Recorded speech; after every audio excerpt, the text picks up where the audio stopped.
ধন্যবাদ সবাইকে। আহ, শুভ সন্ধ্যা। আমরা আবারও গত সপ্তাহের মতো এবারও আমরা সবাই এক হয়েছি। বিশেষ করে হচ্ছে আমাদের ফিজিও নিউজ 24 এর পেজ থেকে সবাইকে সুস্বাগতম। আজকেও অন্য অন্য বারের মতো ব্যতিক্রম নয়, আজকেও আমরা নতুন একটা বিষয় নিয়ে আপনাদের সামনে হাজির হয়েছি। তো আজকে আমাদের সামনে একজন বিশেষ বিখ্যাত ব্যক্তিকে আমাদের সাথে পেয়েছি। আমাদের সাথে আজকে আছেন আর ডক্টর রামান কাপুর স্যার, এবং সুদূর ইন্ডিয়া থেকে উনি এসেছেন। এবং উনি খুব বিশেষ খ্যাতিমান একজন লোক, কারণ 2008 সালে উনি পদ্মশ্রী পুরস্কারে ভূষিত হয়েছেন। এটা ইন্ডিয়ার সর্বোচ্চ আহ, রাষ্ট্রপতি পদক।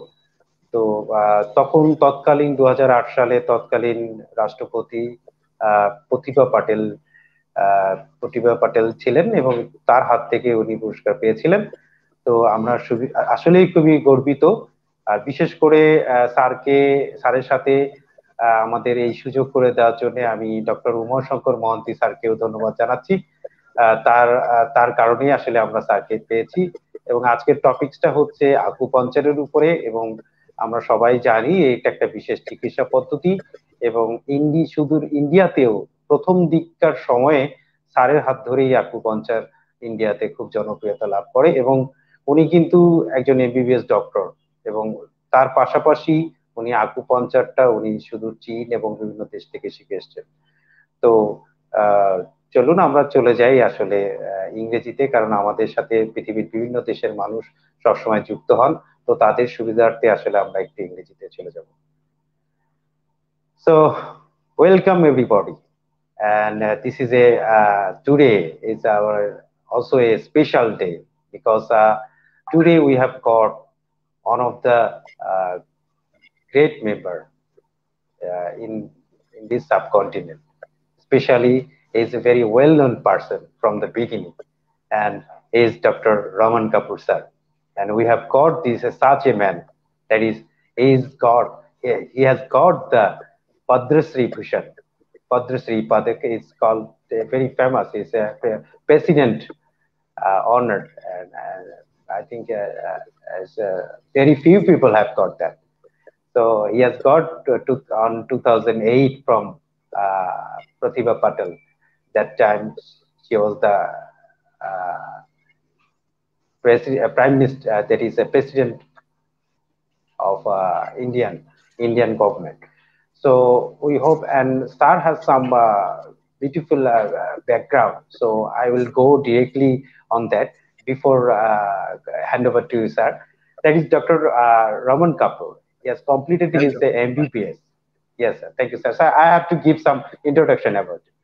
That is, he has completed his MBBS from UCMS in 1973, and I think it's a very far from, like, at that time I wasn't in the world. And also he has completed his residency at Safdarjung Hospital in Delhi, and after that he has completed some enthusiastic topics like acupuncture from China, and also from any another part of the world, and in 1982, and that was my birth year. So I think it's a great pleasure for us. That is, we have got such a honored and respected person. Like always, I'm shared. That is, we learn from past. We not learn from future. We just predict future, but by seeing the past, we are continue our present.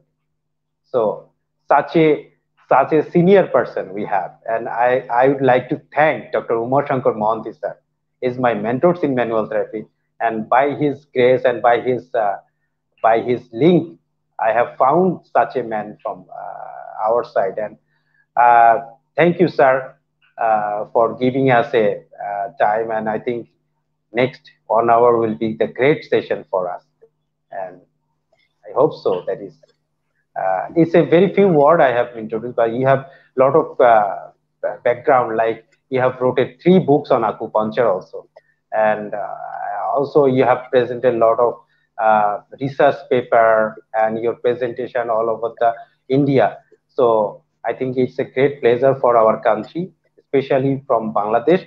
But I think we have a lot of people from outsider like Sri Lanka and subcontinent and SAARC countries and also outside the SAARC countries. So I would like to everybody with most warm welcome today's session. I think sir will be going to rock. And thank you, sir. Thank And this is time for you. Thank you, sir. you. Yeah, it's over to you, sir. Yes. A very good evening to everybody from all over the world, whosoever are listening to this lovely telecast today on the Facebook. And all thanks to Shantanu and their team who have made all the efforts and invited me today. And I would like to give you a brief introduction about acupuncture, about how acupuncture scientifically works, and why the physicians and the physiotherapists alike should learn acupuncture, and how it can greatly benefit in promoting their practice as well as in creating great results for their patients and also improve on their practice.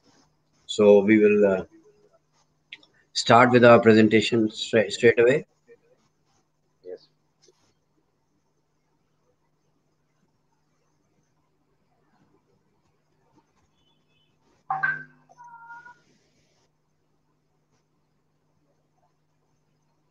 Uh, Yung-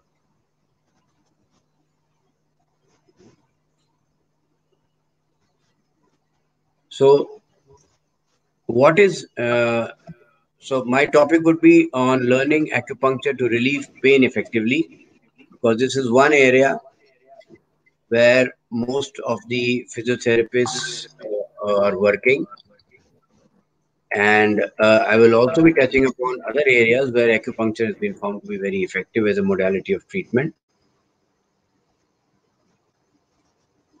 So the presentation today would be on what is acupuncture, what are the conditions for which acupuncture is recommended, how acupuncture works in relieving pain, how acupuncture works in post-stroke rehabilitation, which is another big area of work for our physiotherapist colleagues. What is the status of physiotherapists practicing acupuncture? How can you learn acupuncture? Then I'll give you a small get up on how you would diagnose and treat a low back pain patient with acupuncture. How will you treat a post-stroke patient with scalp acupuncture, which is a very specialized technique in acupuncture. A word about newer techniques, which includes kinetic acupuncture. What are the adjuvants which are used in acupuncture practice? And what are the PubMed studies available on the role of acupuncture in pain and rehab?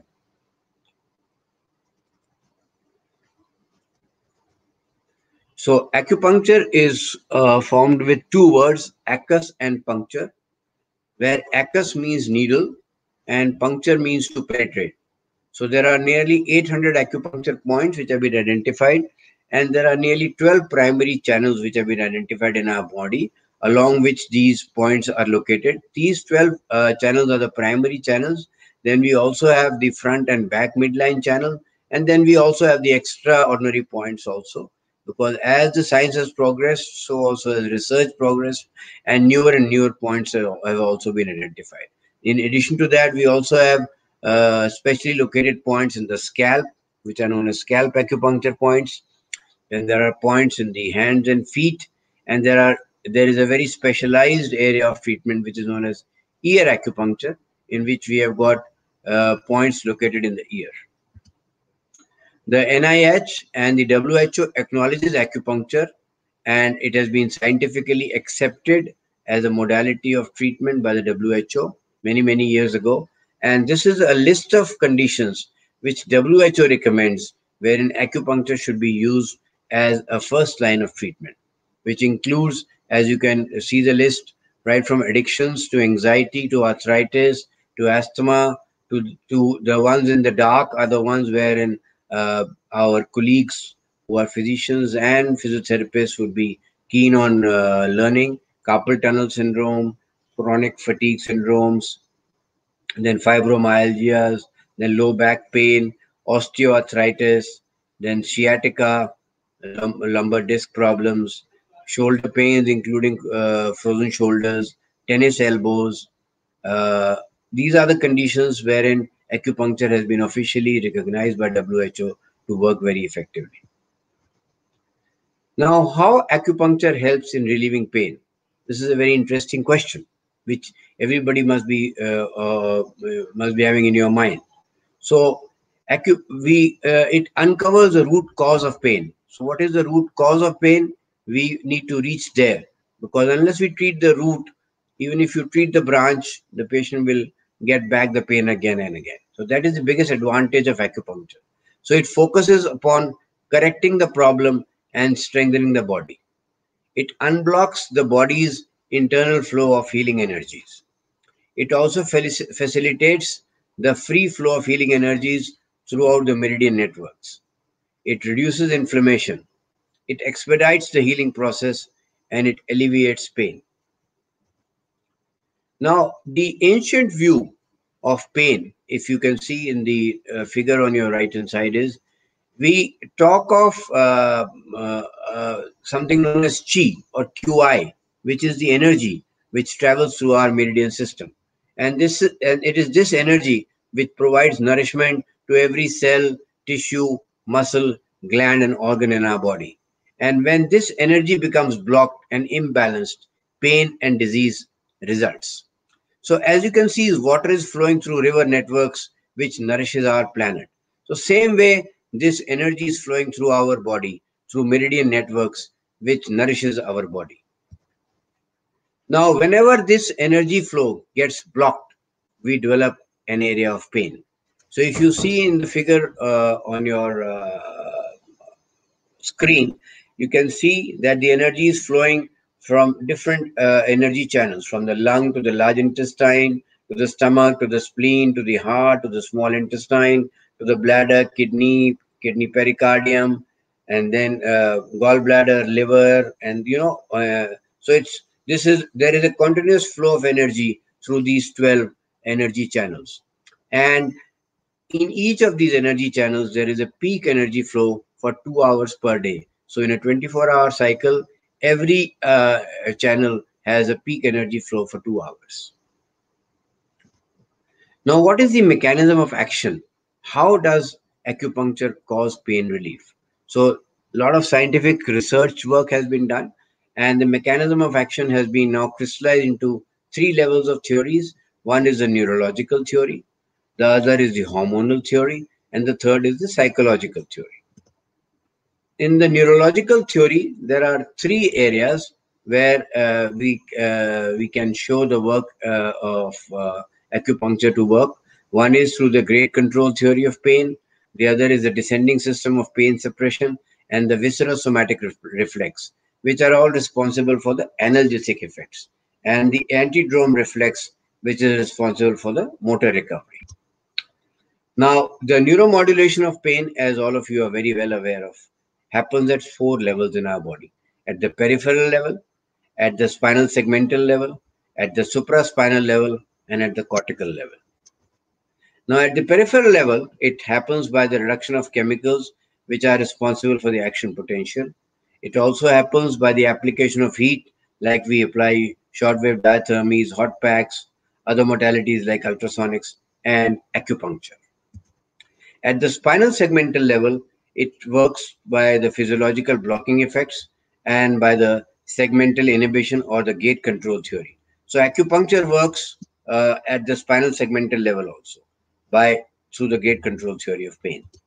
And at the supraspinal level, it is through the placebo effect and the counter irritant effect. So at the supraspinal level also, acupuncture has been found to play a role. At the cortical level, it also works by behavior modification and through the psychological effects. So what is the mechanism of neuromodulation which is relevant to acupuncture?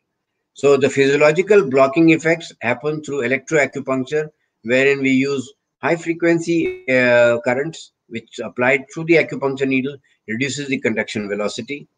At the spinal segmental level, which I'll discuss further, it is explained through the great control theory of pain. So here comes the segmental inhibition, which is the gate control theory, wherein we all know very well that there are the large fibers and the small fibers. Now, what happens is that when we put a needle, we actually stimulate the small nerve fibers. So before the signal of pain is able to reach the gate, and the gate only allows one type of signals to go through it, the putting of a needle at an acupuncture point and just rotating it elicits a response in our body, and as a result of which the small nerve fibers get stimulated and they enter through the gate, as a result of which the actual pain uh, is not felt by the patient, and as a result of that the patient is able to feel the pain relief. There is also the descending system of pain suppression, which we all know, which works through the periaqueductal gray matter, the rostral ventral medulla, and the spinal dorsal horn. And here also acupuncture works. The hormonal theory, which is also very famous, the neurohumoral mechanism is involved in that, wherein acupuncture has been scientifically proven to stimulate the release of endorphins, the substance P, the 5-hydroxytryptamine, acetylcholine, the dopamine, the noradrenaline in the cerebrum. What is the therapeutic mechanism of acupuncture? So if you see in this picture, it shows you an entire mechanism of how acupuncture would work. And if I was to summarize this picture in the next slide, it is very simple that when we insert a needle, it provokes an acute defensive inflammatory response. And the afferent pain neurons distribute to the dorsal horn of the spinal cord, and this in turn triggers the gamma loop efferents in the ventral horn and activates the neurons that crisscross over the spinal cord to the brain, and then it disactivates the somatic motor nerves, and from here to the muscles and autonomic motor nerves to the peripheral blood vessels, and then to the internal organs. Second, that was the pain. Now, how acupuncture helps in post-stroke rehabilitation. Acupuncture has been described as increasing the pain threshold through needle activation of the pain receptors, which I explained to you, by sending signals to the central nervous system to release the opioid peptides. The analgesia, which is achieved through acupuncture, may relax the muscles, allowing for a passive motion and increase range of motion and ultimately motor impairment rehabilitation. Another observed physiological effect of acupuncture is the increased perfusion within the peri-infarcts and the low perfusion zones in the affected lobe, as observed in fMRIs of post-stroke patients receiving acupuncture. This possible effect could play a role in modifying tissue perfusion within cerebral areas affected by stroke, thus promoting a more rapid and effective recovery. It has also been suggested that adaptive changes in response to stroke involve neuronal reorganization and increased dendritic volume in the cortical layers and number of synapses in the contralateral hemisphere within 30 days after a central nervous system injury. And acupuncture may also offer benefit in this reorganization process by stimulating the peripheral site of the lesions. Now, what is the worldwide status of physiotherapists practicing acupuncture? Because I was told by Dr. Shantanu that there's a large number of physiotherapists who would be watching this webinar today. So I thought, let me make them aware of the worldwide status of the physiotherapists who are practicing acupuncture today. The current state of acupuncture in India, as per the Ministry of Health and Family Welfare orders, and you will be happy to know that I've been involved in each step forward with the Government of India. The 2003 order, first order for the Ministry of Health, allowed acupuncture to be qualified as a mode of therapy, which was at that time allowed only to be practiced by registered practitioners. That means the allopathy graduates and the Ayush graduates, which include the Ayurveda, yoga naturopathy, the Siddha and the homeopathy graduates to only practice acupuncture. Subsequent to that, I received a lot of requests as president of the Society of Medical Acupuncture from dentists and physiotherapists, telling me that, look, since worldwide dentists and physiotherapists are also allowed to legally practice acupuncture, they should also be allowed. So I did presentations before the central government ministry, and in 2014, the first order, which was an addition to the 2003 order only, they added the inclusion of acupuncture practices by registered dental practitioners for treatment of pain in their domain is justified and is recommended. So in 2014 onwards, acupuncture is also allowed in India to be practiced by dentists in the domain of pain. Then the 2016 order was a very significant order, because in that order, physiotherapists were also allowed to be permitted to practice acupuncture in India, along with the Ayush and allopathy and dental graduates. And subsequent to that, we have been working now to get acupuncture recognized as an independent system of healthcare in India. And you'll be glad to know that again, I am the vice chairman of the expert committee formed by the government of India. And in 2019, an order was passed by the government of India in which it clearly stated that acupuncture has now been accepted as an independent system of healthcare for the indications for which there is evidence and expertise exists for teaching, training, and certification. And we are quite actively involved with the ministry. And the final Apex committee, which was formed to go into the entire course curriculum to be formulated for the same, has already been done. And in July of this year, the entire report has been already submitted to the government of India. And very soon, we should have a proper council for regulation of acupuncture. And we will also start diploma and degree courses in acupuncture after class 12 in India. Now, as far as the Charter of Physiotherapists in UK is concerned, the British Medical Acupuncture Society is the professional body for doctors and healthcare professionals, including dentists and physiotherapists who use acupuncture in their practice. So chartered physiotherapists can also train as practitioners and become members of the Acupuncture Association of Chartered Physiotherapists. And they have to complete 240 hours of a course before he or she can register with the AACP, which is the Authorized Association of Chartered Physiotherapists. And this organization was founded over 20 years ago and has grown steadily to become the organization it is today. Then acupuncture is working for elite athletes. So athletes are also turning to acupuncture to help improve performances without the use of drugs and with few or no side effects. I have had a good chance of treating a lot of my own cricketers, including Yuvraj Singh, who had many problems with injuries during his career of cricket, and we were able to help him out greatly with acupuncture. So is one of the skills which is employed within physiotherapy as part of an integrated approach to treat pain and inflammation. And there is also a journal of the Acupuncture Association of Chartered Physiotherapists where they publish systematic reviews, literature reviews, clinical papers, opinion piece, case studies, surveys, and audits are also done. And regular features include book, products, and research reviews and conference reports. The Physiotherapy Association of New Zealand is a special interest group in New Zealand, and that also offers postgraduate diploma in physiotherapy acupuncture, which includes biomedical science and physiotherapy in semester 1, and introduction to musculoskeletal acupuncture in semester 2, then orthopedic manipulative therapy in semester 1, which also includes the advanced study of clinical theory, and the theoretical construction clinical practice in semester 2 aims to evaluate the physiotherapy clinical practice and also evaluate management of patients and to contribute to development of effective and efficacious physiotherapy managements. The Australian Acupuncture Physio Association, also evidence-based for acupuncture in various areas of physiotherapy, has substantially increased over the past decade, and in particular research has grown to provide evidence-based support in treatment of acute and chronic low back pain, chronic neck pain, tension-type migraine headaches, pelvic girdle pain, even chronic hip joint pains, knee osteoarthritis, lateral elbow pain, and shoulder conditions, including frozen shoulders.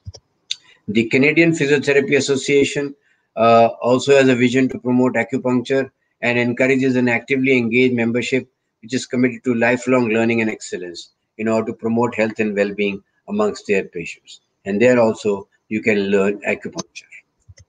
The South African Society of Physiotherapy also promotes acupuncture in the physiotherapy group, and acupuncture has become a part of South African physiotherapy practice since 1983 after several physiotherapists took their initial acupuncture training under Dr. George Lewitt in England. These eminent doctors had undertaken extensive training in the subject in mainland China, and during their visit to South Africa, changed the thinking of a considerable number of health professionals, which include medical doctors, homeopaths, and physiotherapists. And you also have the South African Society of Physiotherapists, which was formed in 86, and they have a special interest group in 1990, which it formed, and this effectively recognized acupuncture as being within the scope of physiotherapy. Same, the South African Society of Physiotherapy, and these are just a few examples of physiotherapists' major use of acupuncture. This system of treatment also has benefits and is used in the physiotherapeutic management of neurological conditions like hemiplegias, spinal injuries, respiratory conditions, chronic bronchitis also, tobacco and peripheral neuropathy, alcohol dependency, stress-related conditions.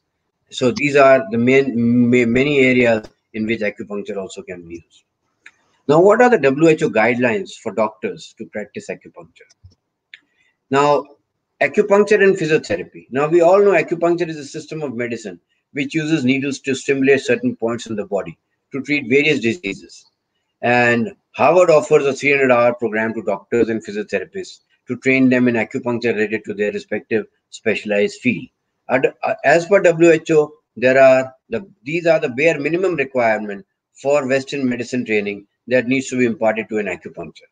And this source is from the WHO guidelines on the basic training and safety for acupuncture. So by the end of the course, the student should have a sound understanding of the essentials of anatomy, an understanding of the principles of hygiene, common forms of disease and ill health in community, proficiency in making a simple but competent examination of the patient, and at arriving at a tentative diagnosis, and then the ability to decide whether a patient may safely and suitably be treated by acupuncture or he should be referred to a healthcare professional. Then WHO also defines the basic safety precautions like a clean work environment, clean hands, preparation of needling site using alcohol, use of disposable needles, aseptic technique, and insertion of needles without touching the needle shaft. And physiotherapists meet the basic requirements in terms of Western medical training as well as their ability to maintain the safety requirements. Hence, they should be allowed to practice acupuncture if they have the required training in acupuncture. Now, what are the acupuncture courses being offered in India? And this is where we have been quite active. Me and my wife, Dr. Sunita, have been promoting acupuncture in India in a big way. And for the last over 15 years, Dr. Sunita has been training doctors from all fields, right from homeopathy to Ayurveda, to physiotherapy, to dentists, to gynecologists, to physicians, to orthopedic surgeons who come to learn acupuncture from her and then utilize that knowledge in their respective fields to great results. The acupuncture course which is offered in India is offered through our institute, which is the Institute of Acupuncture and Natural Medicine. It offers a certificate of training course in acupuncture, which has got 1500 hours to 1200 hours. 80 hours are of the online theory component, 120 hours is of a classroom theory, and another 100 hours is of classroom practical. Now, we have divided the entire online theory into 5 sub-courses. The course A is on the basic theories, course B is on the diagnostics, course C is on acupuncture and moxibustion, the basic theory, and the acupuncture and moxibustion treatment is in course D, and course E offers the scalp and ear acupuncture, which are specialized techniques, and then you have contact sessions 1, 2, 3, and 4. Now, looking at the needs of people from outside India who have also started coming to us for learning acupuncture for the last few years, we decided that the contact sessions 1, 2, 3, and 4 could also be converted into learning modules wherein we could teach the entire hands-on training also through these modules, so that a person who's probably sitting in Bangladesh also could do these contact sessions of the hands-on practice through video lecturing, and also do the needling techniques also through video lecturing on their patients. So because of the COVID situation, we decided to go for these. Otherwise, we were having 4 modules of the training. If you can see, this is just a basic content course of what we are going to teach you and what you are going to learn during the course curriculum. This is quite a detailed curriculum. If Shantanu would want me, I could share the file with him, which would be able to let a lot of our uh, colleagues who are listening to this telecast today, this webinar today, to be able to know what exactly will be the learning contents. Then in the contact session, we basically do 6 hours of contact sessions per day for 10 days at a stretch. And this is normally done over a period of 10 days. So after every 3 months, the doctor is called for 10 days to our practice, and he works with us for 10 days at a stretch. And there he is able to do all the practical learning of how to do needling, how to do treatments on different conditions, different patients, and how to diagnose a disease. And uh, there are 4 such contact sessions in a year, which is done after every 3 months. So in all, there are 40 days of hands-on training in a year, and 6 hours per session comes to about 240 hours, which is as exactly as per WHO guidelines for the hands-on training.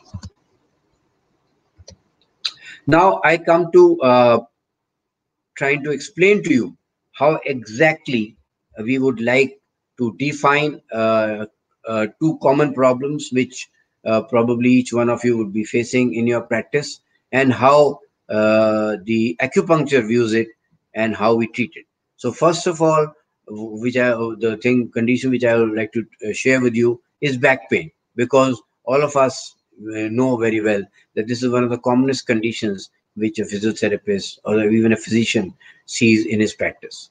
So acupuncture views back pain as a bisyndrome. And what is a bisyndrome? Bisyndrome is a condition which is caused by obstruction of the flow of chi and blood. What is chi? Chi is nothing but energy. So whenever there is obstruction of flow of energy, we get pain. Or whenever there is a sluggishness or slowing down of the flow of energy and blood, we can get pain. Then another factor which can also cause acute pain to happen is because of invasion of external pathogenic factors, like, for example, wind. Suppose you get exposed to coldness or to dampness or to heat. That also can trigger a back pain. So you have to diagnose the pain with acupuncture. So what are the characteristics of pain? One is the typical B syndrome will be pain. Along with that, patients can also complain of numbness. Sometimes they will complain of heaviness in the limb. They can also have swelling in the limb. They can have soreness. They can also have aching or throbbing feeling in the area affected. Now, the traditional methods of the causes of back pain were environmental, which can also influence our health, like exposure to wind, exposure to dampness, coldness, phlegm, stasis, or trauma. And how do we diagnose a patient with pain? So if a patient has got a wind type of pain, this pain is classified as a wandering pain, which is something which you must always have seen in your practice, wherein patients have shifting pain. The pain moves from joint to joint. And an example of this wind type of pain is rheumatoid arthritis. Then the damp type of pain. This is classified as a fixed pain, and this is caused by invasion of dampness. And this gets worse during a damp weather. This pain does not radiate. It is localized to one area, and this is accompanied with the swelling of the joints and muscles and feeling of heaviness. And an example of this type of pain is osteoarthritis and gouty arthritis. Then a cold type of pain. This is classified as an aching pain, and this is caused by invasion of cold, and this is usually fixed in location. It may be worse at night and can get better during the day, and the patient has severe joint or muscle pain with a limited range of movement. And an example of this type of pain is ankylosing spondylitis. Then a heat type of pain, wherein the area which is painful is quite hot and inflamed. And this can be caused by an underlying weakness in the body. This can be a radiating pain. Patient has throbbing in the area. There is a redness and swelling in the joints, and the pain is quite severe. And this also limits the range of movement. And an example of this type of pain is an acute exacerbation of a rheumatoid arthritis or a gouty arthritis pain. Then a phlegm type of pain. This is a pain which is classified as a very deep joint pain, and it can be caused when any of the previous 4 types of pain linger. That means lingering pain, which is a chronic pain. And this can also lead to muscle atrophy and weakness, and also swelling and deformity of joints. And an example of this type of pain is an advanced stage of arthritis. Then we also have a condition which is known as stasis type of pain, which is classified as a stagnant pain. That means patient says that the pain is static at one. It's a stabbing sensation of pain, and this example of this type of pain would be an advanced stage of arthritis and a traumatic or a muscle sprain or a strain. Then how do you treat such patients with pain?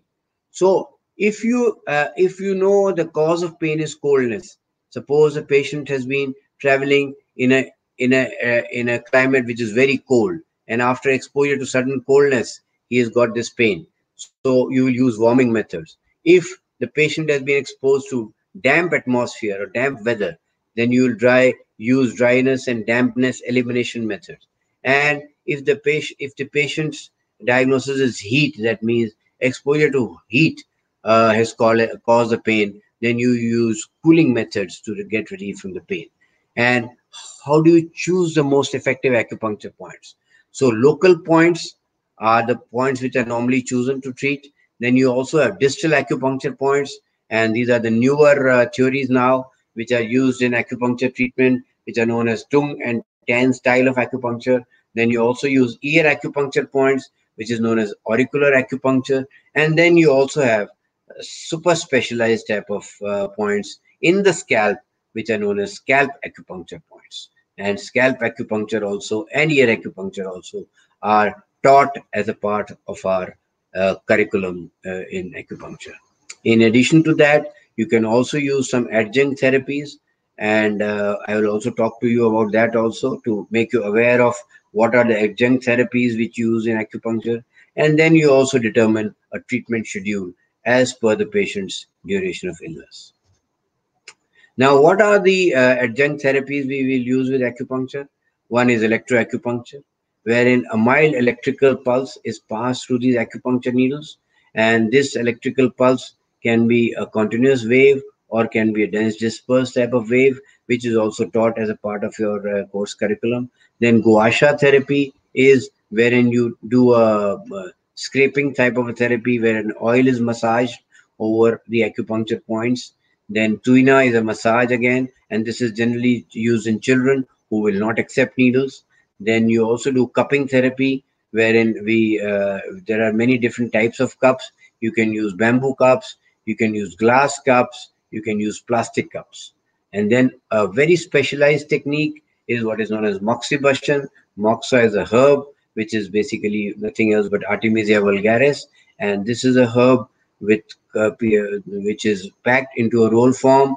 The roll form can be burnt over the acupuncture point, or it can also be cut into small pieces and placed over the handle of the acupuncture needles and burned. And this gives a very mild heat at the acupuncture point.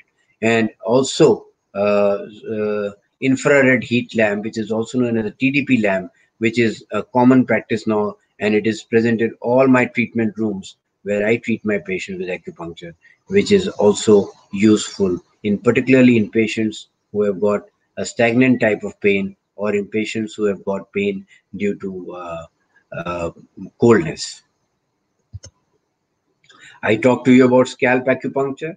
This is a picture of the scalp acupuncture areas, which also you'll be learning when you do this basic course. And this is showing the various zones where we needle. The motor zone is used for treating the motor problems, wherein the patient has got muscle loss, and the sensory zone is used for treating sensory problems like numbness. And we also have the speech zones for treating patients who have post hemiplegic speech issues. Then we also have the vertigo auditory zones, and you also have the chorea tremor control areas, which is used to treat patients with Parkinsonism. So there's a very big range of treat diseases which can be treated very effectively with acupuncture. Kinetic acupuncture. This is something new, which I also learned about a few years ago, and we also would like to share with our physiotherapist friends as well as our physician friends who are listening to the webinar as to what is kinetic acupuncture. Kinetic acupuncture is based on the synergism of acupuncture and conventional physiotherapy, what is kinesiotherapy. Since acupuncture improves the local blood circulations and also causes muscle relaxation and relieves pain. So kinetic acupuncture is carried out in 3 phases: the pre-kinetic, the kinetic, and the post-kinetic. In the pre-kinetic phase, the needles are inserted in systemic acupuncture point or the body acupuncture points, or in the microsystemic points like the scalp acupuncture points, the ear acupuncture points, or the hand acupuncture points, or the foot acupuncture points. It aims to prepare the musculoskeletal system and to facilitate the response to physiotherapy by interrupting the pain cycle. In the kinetic phase, the microacupuncture system is maintained while selecting group exercises of physiotherapy which were performed simultaneously. It also aims to promote synergism to restore mobility. Simultaneous use of scalp acupuncture with exercises improved motor function during the treatment of hemiplegia. In the post-kinetic phase, you can place mustard seeds on the ear acupuncture point, which are greatly sensitive, just after physiotherapy, and this can help in maintaining acupuncture stimulation for hours to weeks. In the place of mustard seeds, you can also sometimes use very fine ear acupuncture needles. So kinetic acupuncture is effective and may have a worthwhile role to play in the treatment of chronic conditions and in rehabilitation in order to improve the pain intensity, to improve the functional mobility, and to also improve the performance in daily activities. What are the adjuncts in acupuncture? The first adjunct which I talk to you is electroacupuncture. So what is electroacupuncture? This is a technique which applies small electrical currents to needles that have been specifically inserted at specific acupuncture points. What is the mechanism of electroacupuncture? Electroacupuncture induces and recovering the profile of acupuncture analgesia involvement of hormonal factor. We've already talked about this has been supported by cross perfusion experiments in which acupuncture induced analgesic effect was transferred from the donor rabbit to the recipient rabbit when the CSF was antiserum against the endorphins, which suggests that endorphins are involved.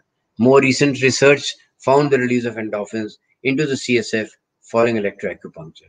Low frequency, that means 2 Hz, and high frequency 100 Hz of electroacupuncture selectively induces the release of enkephalins and dynorphins in both experimental animals and humans. That means when you use low frequency stimulation, you stimulate the release of enkephalins, and we use high frequency stimulation, you stimulate the release of dynorphins. And clinical studies suggesting the effectiveness for the treatment of various types of pain, anxiety, depression, spinally induced muscle spasms, stroke, GI disorders, and drug addictions are plenty available on the PubMed. Now, electroacupuncture and chronic pain. So electroacupuncture is useful in addition to MA when patients are not responding well to normal acupuncture. So due to multifactorial nature of chronic pain, it needs to be a multidisciplinary treatment. Short-term pain relief could be achieved from 50 to 70% of the patients. Long-term results are not promising. In such patients, clinical research of poor quality of studies are available for analysis which precludes definitive conclusion. So Adrian White reviewed the clinical application of electroacupuncture and concluded that it results in long-term benefits in about 25% of chronic patients. And this form of electroacupuncture was more effective for skeletal conditions and as well as for neuropathic pain. So electroacupuncture has been found to be more effective for both pain reduction and for restoration of autonomic and trophic functions in patients with chronic post-traumatic pain. And electroacupuncture has been found to be more effective in short-term pain relief also than manual acupuncture. Then electroacupuncture and myofascial pain. Myofascial pain associates with muscle shortening, and stretching is very important for any treatment. So electroacupuncture with low frequency 1 to 5 hertz and very short pulse in either continuous or interrupted mode was used, and stimulation should not be too intense, and normally we give stimulation only to the intensity which the patient can tolerate, and treatment may need not to be continued for long periods for maximum benefits. Then another very interesting area is motor point acupuncture. We've also been using motor point acupuncture in our practices, and this has also been found to be very effective. And you all must be quite aware of the muscle motor points. I'll give you a brief overlook of the few muscle motor points which we use in acupuncture practice. In the cervical area, there is an acupuncture point in the sternocleidomastoid muscle, which is known as the SI16. And this point is used, this is a motor point which is used to relieve any spasm in the sternocleidomastoid. In the levator scapulae, the motor point which is used is about 1 centimeter posterior to the small intestine 16 acupuncture point. In the upper traps, there is an acupuncture point which is known as gallbladder 21. And then in the lumbar muscle, we have also motor points which are located in the gluteus maximus and in the piriformis. Then we also have now what is very, very exciting in the development of acupuncture, because a lot of patients would come to us in our practice also who would say that they are fearful of needles, although the needle is as thin as our hair and it almost causes negligible pain, and just about maybe 10 to 12 needles are inserted in each treatment for a patient. That is the number of needles which are normally used in a treatment session. But some patients will be very apprehensive of needles, and particularly the elderly patients or small children. So lasers have been found to be very effective, and now laser acupuncture in itself is a big system which is practiced all over the world. We also have different type of lasers available with us. We have got shower lasers, we have got lasers which are used as at needle acupuncture points, which are known as laser needle acupuncture techniques. We also have lasers which are pen lasers, which can also be used at acupuncture points, and which we also have lasers in the form of a belt, which can be used for low back, wherein there are many laser lights which are fixed inside the belt and which could be used over the area of pain. So low-level laser therapy, this is what is known as LLLT, is used for musculoskeletal disorders like joint pains, backache, neck pains. It can also be used for skin diseases and can also be used for cosmetic problems like acne, wrinkles, scars, dark circles under the eyes, and facelifts. So do not think that acupuncture is only limited to treatment of diseases. It is also today a great tool to learn in cosmetic problems. So you can also use it for treating cosmetic issues in your practice. Then another device which has also been recently added to our armamentarium is color puncture. So different color filters are used at acupuncture points to balance the flow of energy, and disorders which are treated by color puncture include migraine, sinusitis, children who have got mild to moderate cases of cerebral palsy, and autistic children, particularly autistic children less than 7 years of age, respond very well to acupuncture, optic nerve atrophy, irritable bowel syndrome. Then I talk to you about moxibustion. This is a very effective tonification treatment, particularly useful in deficient disorders like patients with chronic fatigue, diarrhea, chronic joint pains, dysmenorias, and chronic asthma. Cupping therapy, I have talked to you before also about this. It is very useful in treating chronic backache, neck shoulder pains, and arthritic pain. And this involves creating vacuum by a suction pump at acupuncture points. Then sonopuncture is again another needleless acupuncture treatment. in which sound waves are used at various acupuncture points, and we can use it for treating cervical spondylosis, low back, arthritis, frozen shoulders. Then gua sha therapy, or also known as scraping therapy, again very useful in treating backaches, neck pain, and a very special herbal oil is rubbed into the acupuncture meridian with a jade stone, and it is absolutely painless. Accutron is a needleless type of acupuncture treatment which utilizes milliamp and microamp current and interferential currents, and it is again very useful in musculoskeletal pains through pads. Now, I will just share with you a few PubMed studies on acupuncture. All of you are very aware today through the net. All of us can see so many studies available on acupuncture, but a few which I would like to share with you are the ones which have been done on pain management. And this was 2005 August, which showed the long-term clinical and economic benefits of offering acupuncture care to patients with chronic low back pain. And total of 159 patients were there, and 80 were in the usual arm care, and it was a randomized trial, and acupuncture care was significantly more effective in reducing body pains than usual care. Then the cost effectiveness of acupuncture for chronic non-specific low back pain, according to WHO also, cost effectiveness threshold values, acupuncture is a very cost effective treatment strategy in patients with chronic low back pain. Then efficacy and safety of acupuncture for chronic discogenic sciatica. This is a randomized trial. Again, it's a very safe treatment in treating chronic discogenic sciatica. Then acupuncture for chronic low back pain. This was a multi-center randomized sham-controlled trial which was done in 2013. And this suggests acupuncture shows better effect on the reduction of both pain intensity than sham-controlled patients.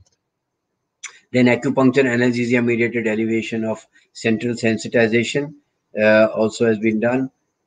Then this is a review of acupuncture for peripheral joint osteoarthritis. Then effectiveness of acupuncture and electroacupuncture for chronic neck pain. This is again a systemic review and meta-analysis. If you want, I can share these articles with you on the PubMed. Then effect of electroacupuncture merged with rehab for frozen shoulder syndrome. This is a single-blind randomized sham-controlled study. Then effectiveness of strengthened stimulation during acupuncture for treatment of Bell's palsy, again a RCT. Then in post-stroke rehabilitation also, this is a study which is a meta-analysis, and it is in the Stroke Journal which has been published. And it demonstrates that acupuncture is effective in the treatment of post-stroke rehabilitation.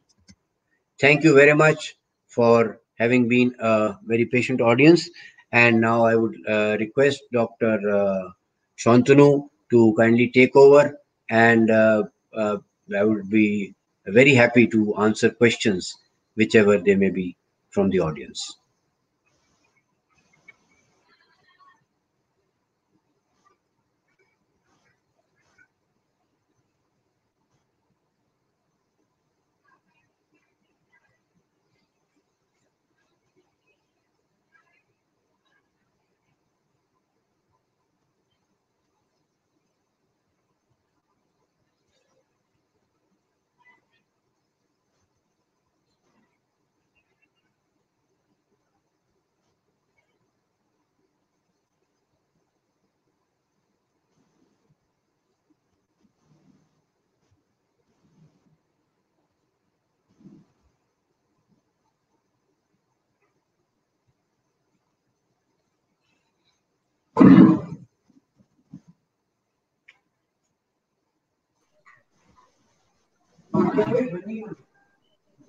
Thank you, sir. And I think it's a great time for us because we have learned a lot of new concepts and new things. And especially, I would like to give thanks to sir that is he have given us a scope, not only in the India, because like our country, we are a very small country, but we always try to follow India. So I think we need you like people in our country also. Because if this type of development country like us, we have also limited resources and limited scope and limited supported people like you.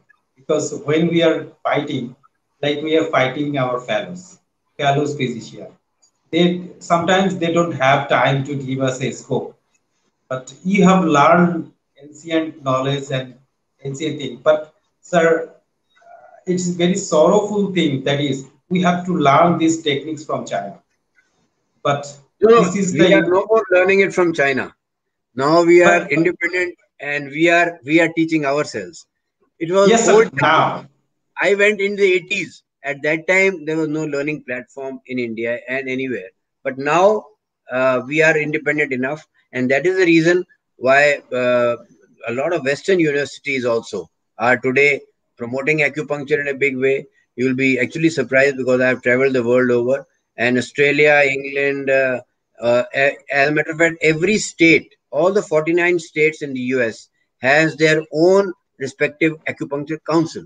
So for practicing acupuncture in any state, you need to be a registered member of that state council. So it's now quite widely accepted. yes sir. Sir, but I want to share something in ancient. Like this theory is not invented by China.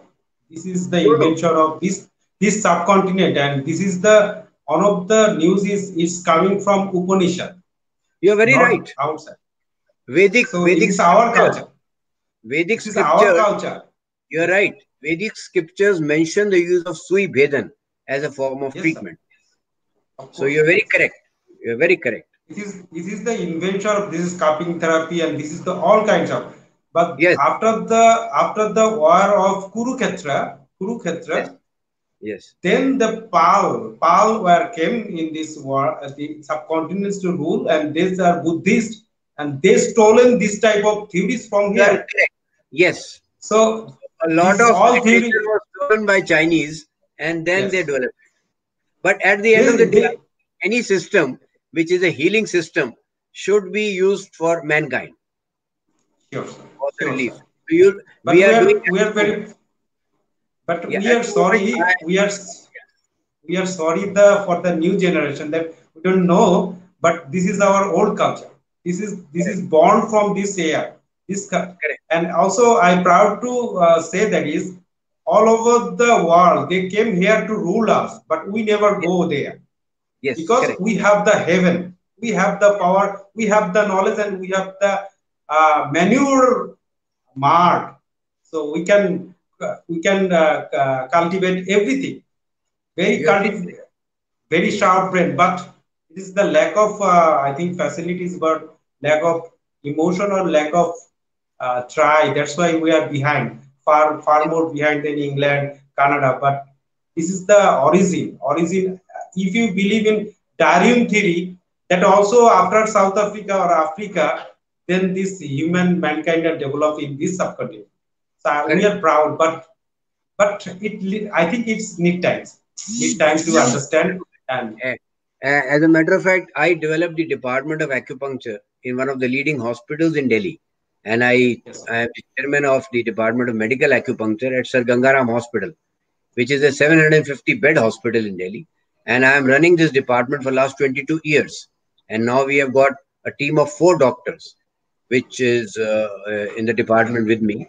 And we also not only treat outdoor patients, we also are called in to treat indoor patients.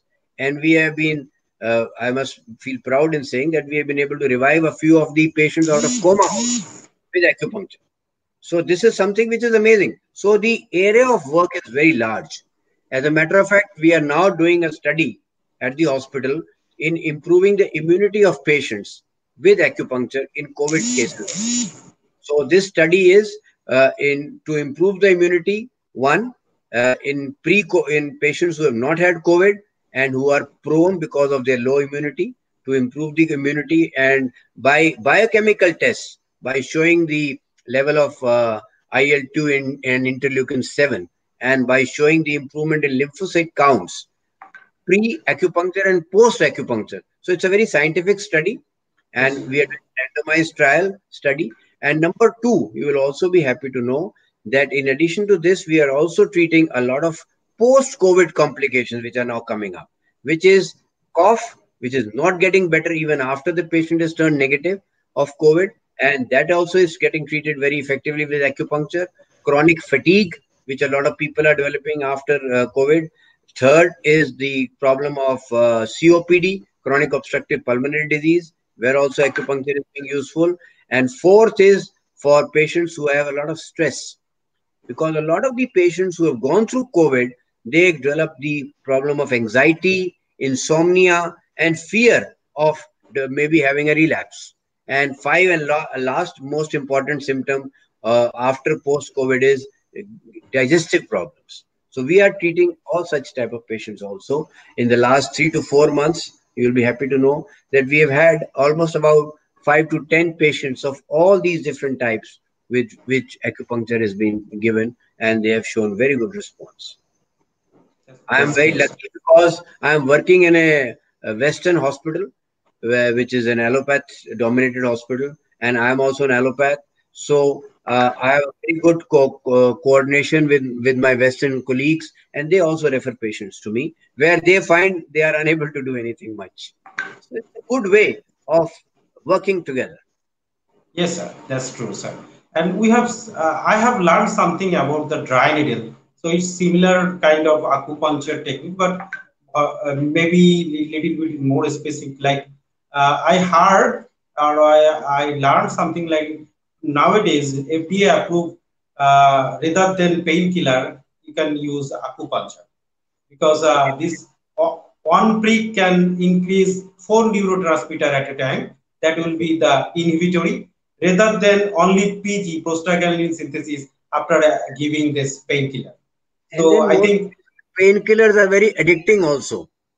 And over a period of time, a lot of patients who come to us have been on painkillers for a long time. And so we need to actually make them withdraw the painkillers gradually. And particularly for patients who are on chronic nerve root pains and all, sciatica and all, who have been on GABA pain and all, it becomes quite a difficult situation because once they withdraw the medication, their pain again goes up. So a combination of judicially used acupuncture is very, very useful in making these patients gradually taper off the medicines. I recently had a very interesting patient from the US who got stuck in India because of the COVID and couldn't go back. And she had the most severe of neck shoulder pains, and she used to take marijuana to get relieved. And marijuana is not allowed in India. It is not legalized, although it is an over the counter available in US. And she couldn't survive because she took all the routine painkillers and no response. So somebody who was my patient brought her to me, and you'll be surprised, in just about 15-20 treatment sessions, she is free of pain, and she's surprised that she has been able to leave addiction problem of marijuana without any big problems at all. so that time you have used any electrical stimulation also with Electroacupuncture we do use, but I think if you actually learn the method of needling properly, you do not require electroacupuncture in all patients. Only in patients where we find the patient is not responding to only needle acupuncture or manual acupuncture, we should use electroacupuncture. But so then again, for, it's a very safe and easy method. so for this withdrawal syndrome, you are using the central conceptual line for that. For withdrawal symptoms, ear acupuncture is the best way, because inside the ear there are over 80 acupuncture points, 80, and they are placed very near to each other. So we utilize a special probe to exactly locate these points, and then on those points we use micro needles, which are less than half an inch in size. And we also use retention needles like mustard seeds, which can be left in place because they go on working 24/7. And that helps in the withdrawal. Because the most important thing to remember is, in alcohol or any drug abuse situation, it is the withdrawal symptom which is the problem for patients. So the acupuncture makes the withdrawal very, very comfortable and very safe.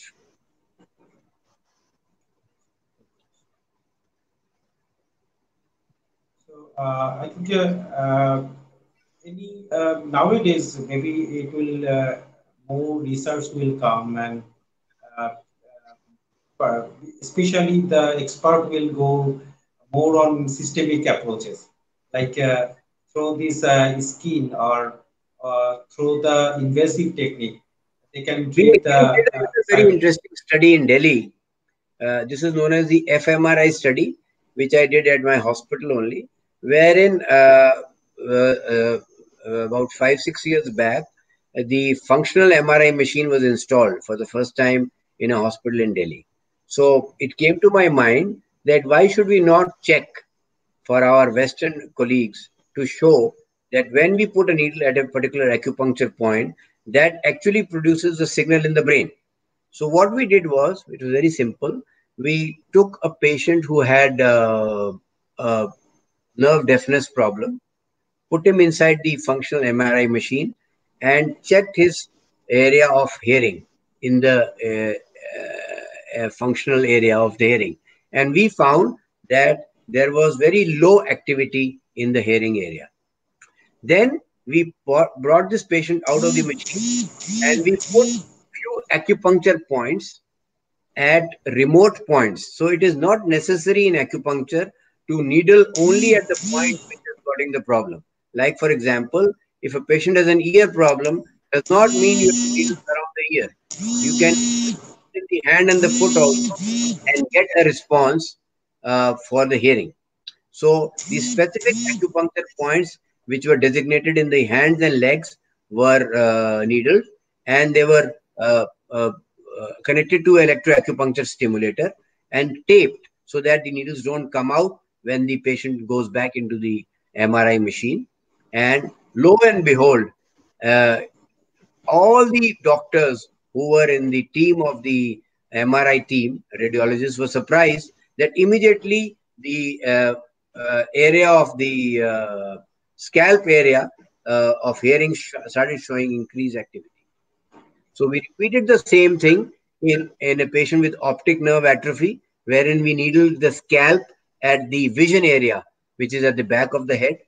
And this also we did it once before, where putting needles, wherein the patient was having optic nerve atrophy and he had low vision, and we found that there was absolutely little or no activity in the vision area. And after we put the acupuncture needles and connected it to an electroacupuncture stimulator and put this patient back into the fMRI machine, there was an increase in visual activity in the vision area. So these all prove to us scientifically that it is not any humbug.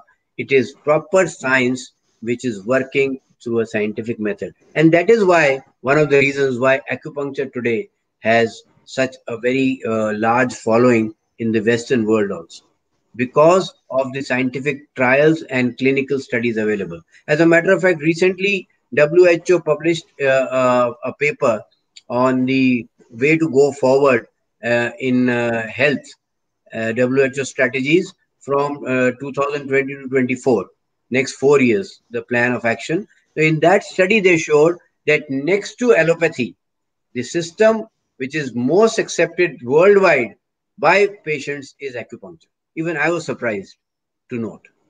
So, which means that more and more people, and particularly the qualified people like you people who are already there in practicing, should learn this science, because this can only help you in promoting your practice. Because I know dry needling has its benefit, but then it limits your knowledge base, and you can use it only in a few limited conditions. Whereas acupuncture, you can utilize in so many conditions, and with your knowledge base you can treat it in almost all types of conditions which you can think about in your practice today. Thank you. So I think all participants will be attentive, because Dr. Shamim will now share the link for feedback, and after fill up your feedback form, you can instantly get the certificate through your email. So if it is like a pending, like when more than 100 people are engaging on the on just single link, then Google will be more, I think there will be traffic jam during the net. So then it will take time to get your certificate instantly. So please try again and again. Every time that we have seen that is some people, they are not able to get the certificate interest automatically due to that jam.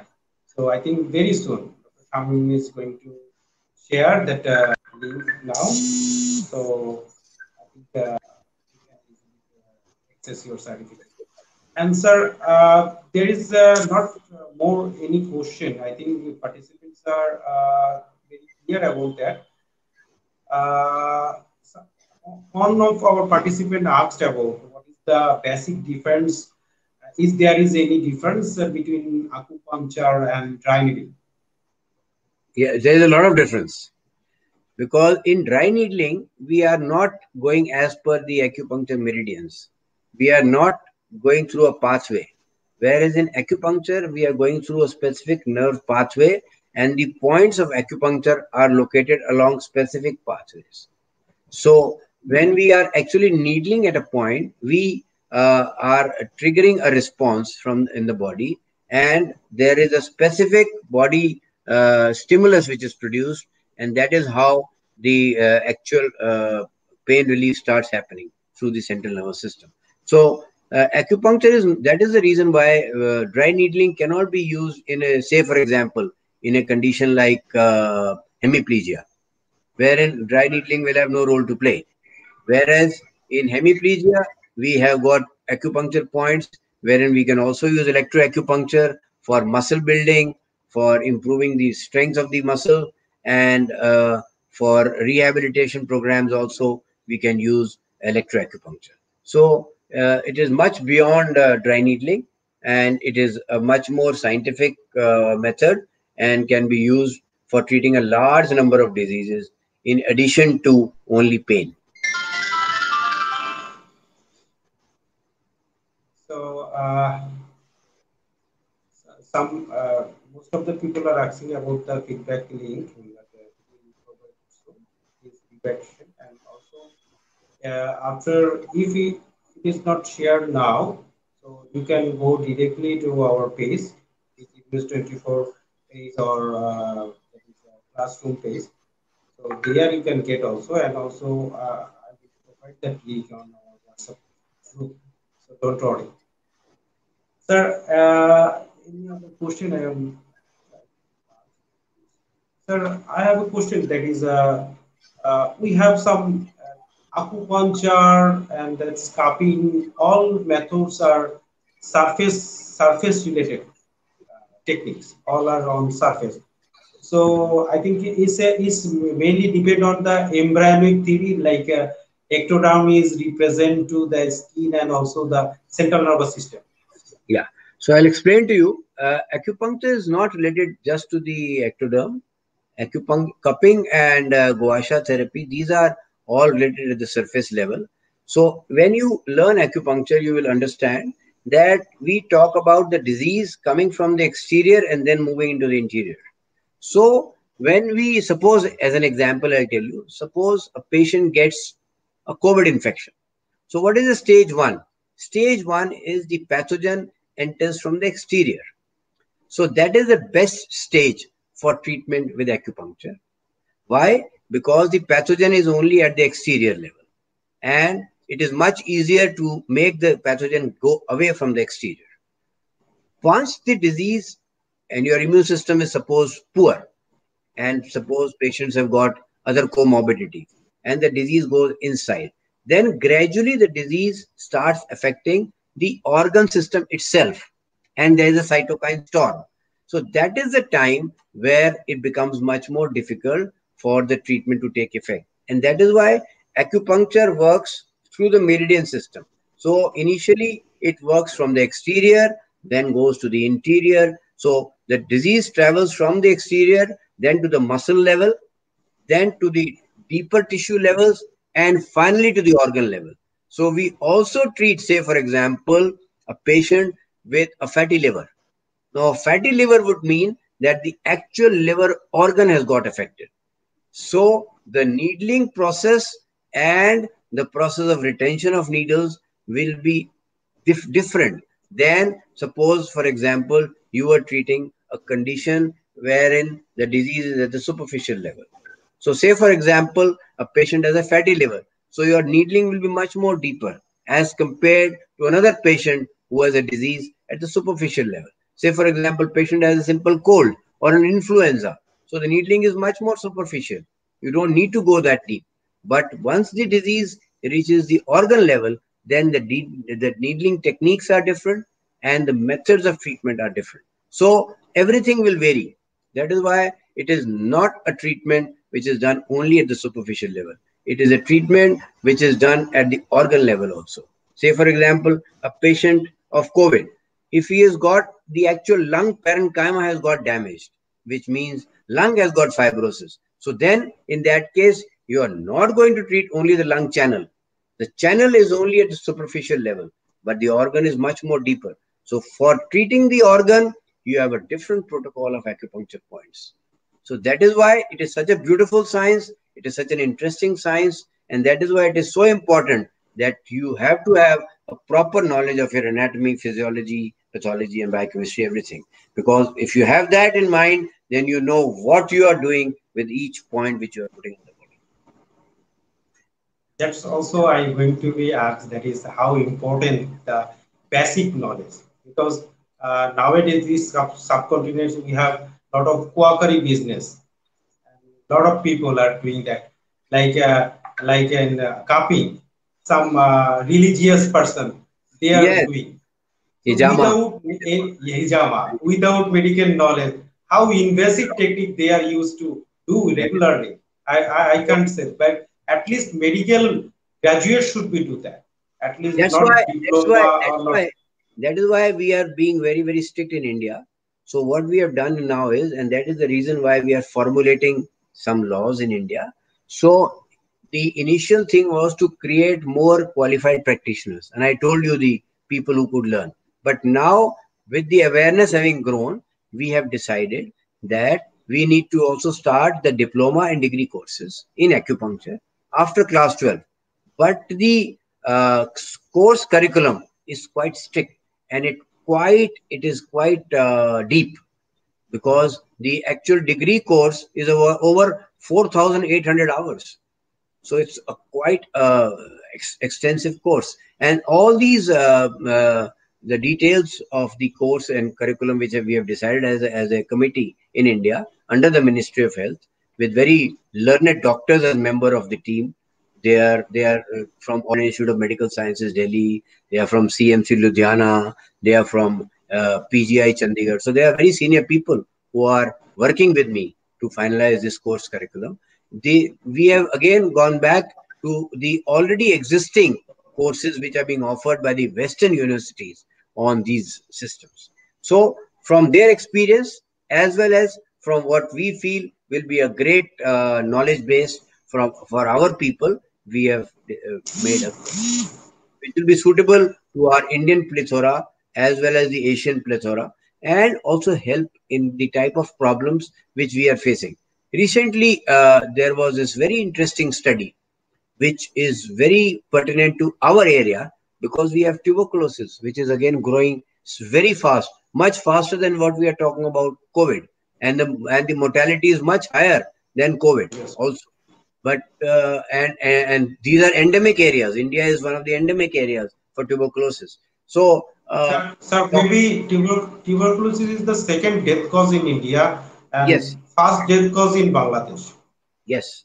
So now you'll be surprised to know that if you were to learn acupuncture, you can actually, because this is a study which has been done by a team of doctors in Africa, in the areas where TB is also endemic, and they did a very wonderful study, and this is also available on the internet, and it's a published study wherein they showed that just by using moxibustion, I talked about a Chinese herb being used at acupuncture point. So just by using moxibustion at specific acupuncture points every day, these patients of tuberculosis, their dependency on drugs could be gradually, the withdrawal symptoms and their effect of the drug could be improved, one. And particularly in MDR cases, that means patients who have multiple drug resistance problem, we could overcome that also by combining it with moxibustion. So the studies are very good, and it doesn't cost so much. So importance is the cost factor also, and this can be taught to a healthcare worker also, because there in these type of treatment protocols, no needles are used, only moxibustion is used, and moxibustion is just burning a herb over an acupuncture point. So the healthcare workers who are working in with patients who are active tubercular patients, or in populations where where the healthcare workers go to give oral medicines also to such patients, or even in India where we have got tuberculosis hospitals, they can be trained to do this moxibustion treatment every day to such patients and improve the patient outcome. So there is so much more to do. It is much beyond the realms of what we have been thinking till now. And that is the reason why I feel there is a big dearth of qualified personnel in this field in our country as well as in Bangladesh. Yes, sir. Thank you, sir. Sir, is there any study like we know that for tuberculosis we need to 6 months or 9 months drug. So after giving this motivation, it reduces any doses or date or time. See, the study which has been done is being done on MDR cases, and also in patients who developed concomitant HIV infections, because tubercular patients are very prone to develop HIV. So they proved by the study that patients who took acupuncture, who took moxibustion plus the standard tubercular medicines, they were able to prevent having HIV, or their immune system was much better. And this was also proved by biochemical tests, which was the lymphocyte counts, the total blood counts. So all these tests were also done to prove that it works scientifically. So what I'm trying to say is that we have great methods now available to prove also that these systems are working. But what is required is a bigger awareness and more workers to do this type of therapeutics.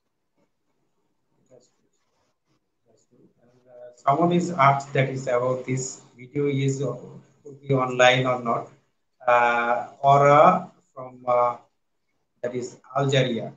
So Yeah. I'd like to share that is this video will be available always on our page, so you can see Okay. it because maybe she has some internet issue. So I think she can see it again many more times, no problem.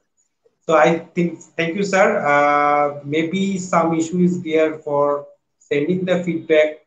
So I would like to request all participants, please visit again.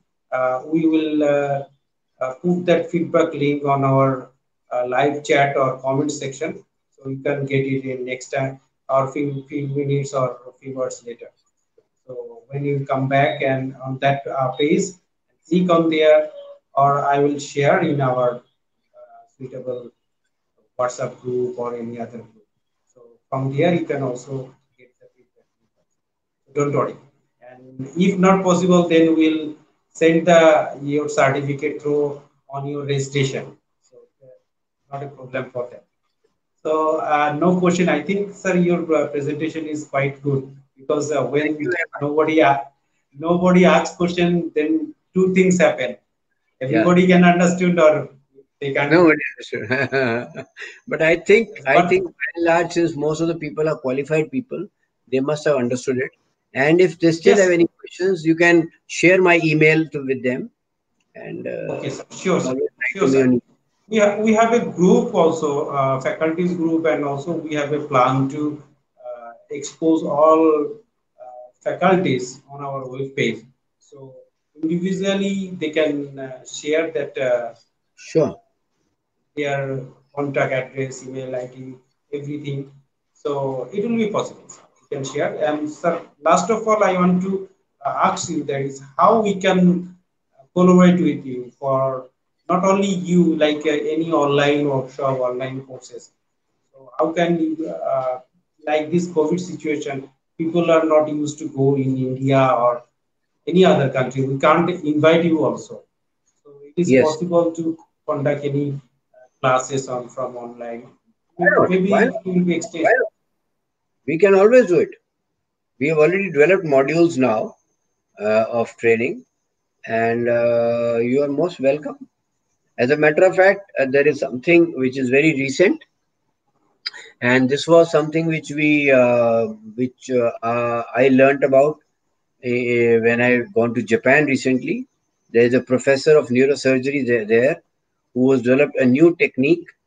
He has left his neurosurgery practice and now he practices only this form of acupuncture where he does not use any needles and he uses a special type of a technique which is known as PNST, peripheral nerve stimulation technique.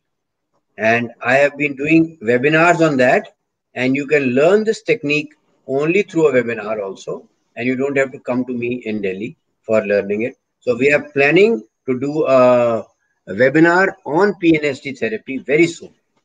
And if you wish, we will share the link with you, and you can ask your colleagues also who wish to learn it, can learn it online. Yes, sir. We can your program we can share on our page also at a time. No Yes, problem. yes, That will be also a problem. Collaborate program will be there. So you can directly share your program on our page. That can be perfect. possible. That would be So great. already, yes, sir. Already 1 hour and 30 minutes. Yeah, nearly It's a nearly great, 1.5 hours. great time, Yes. sir. Great Thank you time very to much. talk with you. Thank you, Thank you, sir. Shantanu, And for all your efforts. Thank to our gentleman, Shamim, yes, for sir. all his He is support. on back. And also thank you to Umar Shankar Mohanty, sir, because by the Dr. help of Raman him, was there. I we have He found was video. there. He was there in this show. And I must thank him also for introducing me to you and through you to so many others.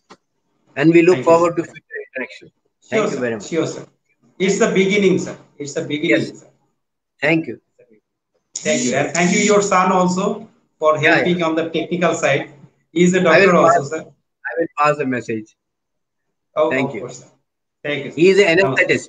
He is an MD in Oh, anesthesia oh, great, great, sir. Great, sir. and now practicing acupuncture. Okay. Yes, sir. Anesthesia, yes, is a more related to pain management and also. Yes. Thank you, Thank sir. you. Thank you.